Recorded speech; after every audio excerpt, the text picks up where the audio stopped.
Great question. Was George originally kind of the main character to frame the story?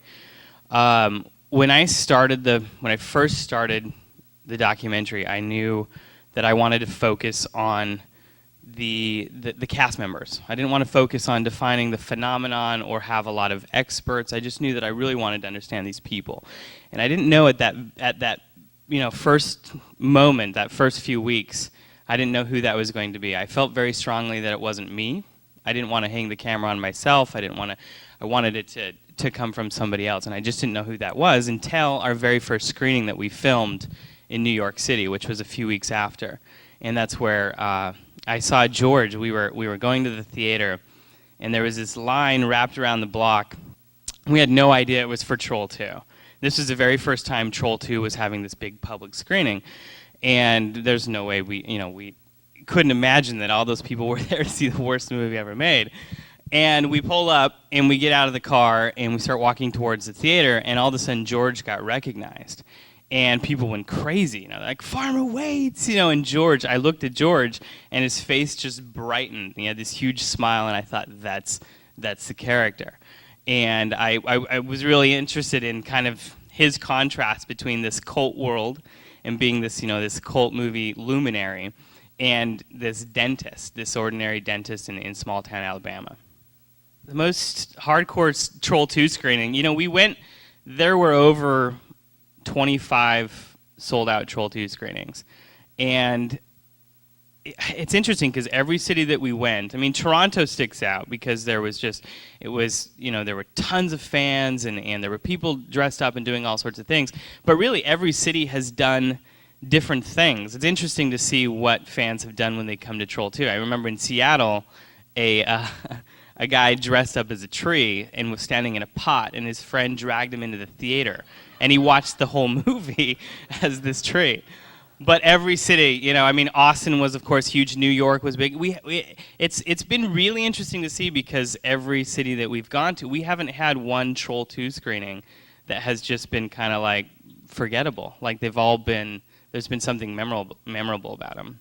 It's really when I decided to start making the film was just about 4 years ago. Before there were any screenings, I started getting these really odd messages on MySpace. And these messages would say, "Are you Joshua Waits? Please say it is so." And I kept just deleting and like, what the hell? I'm gonna die and be remembered as the kid who pisses all over his family's dinner. And I just couldn't live it down, and these messages kept coming. And soon the messages were these, 8 or 9 kids in a basement dressing up, and they'd send pictures of them pissing on food and eating green cupcakes. And I remember looking at these pictures and just thinking, why?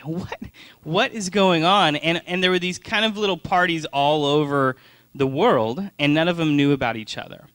And nobody knew that each other were doing this type of thing. And all of a sudden I became very fascinated because I just thought, you think of all the movies that are made out there and all these films that spend so much money to try to make an impression, and Troll 2 kind of made an impression on its own. And it became really fascinating. And then it was one morning soon after that I just woke up and I said to myself, I'm the star of the worst film ever made.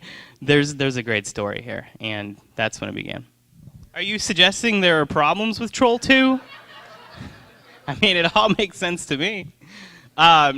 No, and there are a long list of questions that don't. When we were in Italy and we were talking to some of the other producers, what we learned is at that time, Italy was very, Italian filmmakers and the Italian filmmaking scene was very known for ripping off sequels. And the distributor in Italy got the film, and I imagine they saw the wildly successful Troll in the USA, and they said, let's call this Troll 2.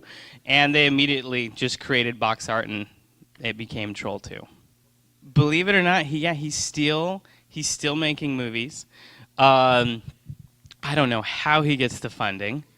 But he made a an action film recently in Italy that was released last November, and it did really well. It did really well, and he's really known for kind of making these cheap horror films.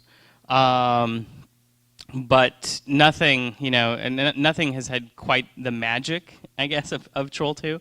But he's one of these filmmakers, and I hope, I hope it comes across in the film, but I really have a lot of respect for him because he makes things with his heart. And even though vegetarian goblins may not make a lot of sense logically, he wants it that way. And I think that that's what has made Troll 2 resonate with so many people, apart from it being fun, is that it's sincere. When they were making Troll 2, it wasn't like, hey, we're going to go out and be ironic and try to make this bad film and everybody's going to love it because it's so bad it's good. Everybody was trying to make a great movie and we failed miserably. And I respect that, and I also, just seeing how much his film and what he did, how much it's left an impression on people, I think that's pretty special. Bad or good. I mean, I've been involved with this thing so long now that I don't even know if I can call Troll 2 a bad movie. I've seen too many people enjoy it and have a great time with it. He actually just saw the film for the first time 3 weeks ago, and I always had this feeling like, oh, I hope he enjoys it. I hope. And he wrote me, him and Rosella both, they wrote me a nice long email and just loved it. And we're very excited about it.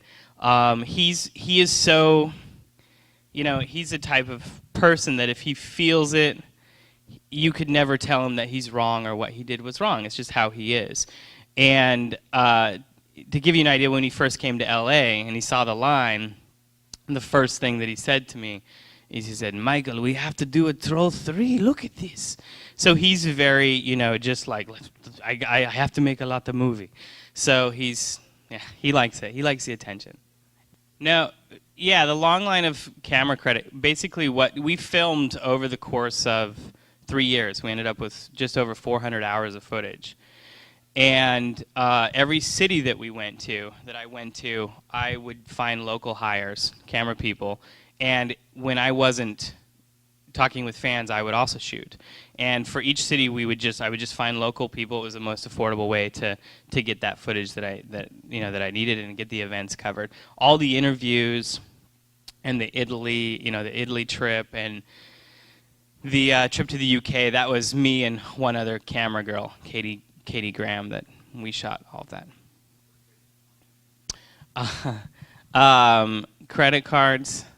It was one of these things where we, early on, it was interesting because when I first started the project, you look at it as a whole and what it needs to become, and it gets a little overwhelming. It's one of these things where it's like, how am I going to pay for this? How do we do this? And it was a series of events that just, it became one of these things where I would just look at the next hurdle and say, okay, we have this screening in New York that it's never going to happen again. We have to cover it.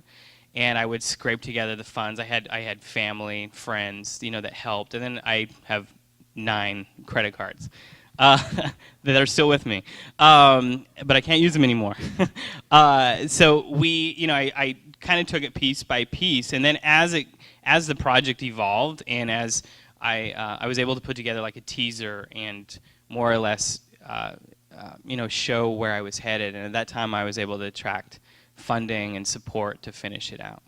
I think really it comes down to sincerity again with Troll 2, is that it's a sincere failure. And there's so many movies that are, spend millions of dollars and there's nothing real about them. And I think that although it has, it failed in every cinematic principle, writing, directing, acting, all those things, it doesn't fail in that earnestness. And I think that relates to people, and I think it's kind of rare in a lot of films.